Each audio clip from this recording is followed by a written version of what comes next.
بسم الله الرحمن الرحيم.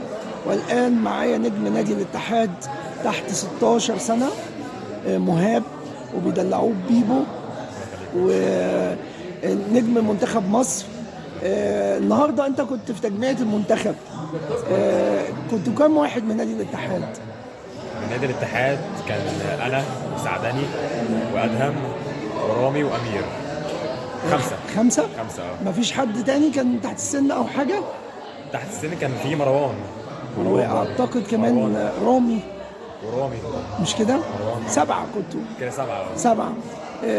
المنتخب عملتوا ايه فيه بقى النهارده؟ التدريب كان فين؟ لا يعني التمرين كان كويس الحمد لله، والدنيا كانت ماشيه تمام يعني. طيب، احنا 21 لاعب من الاتحاد وسموحه وسبورتنج. كم واحد من سبورتنج؟ كام واحد من سبورتنج؟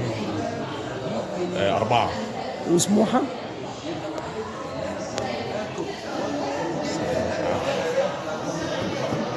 يعني ممكن 7 8 برضه كده. برضو يعني نفس العدد بتاع أيوة. الاتحاد.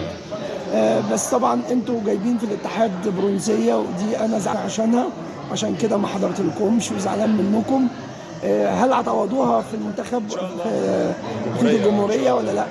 طبعا في خبر حلو لكم، ان البطوله اتنقلت اسكندريه وهتبدا يوم الخميس الجاي.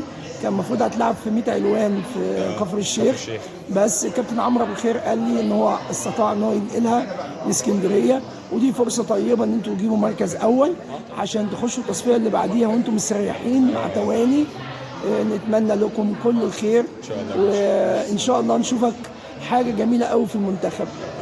ماشي يا مهاب، شكرا شكرا.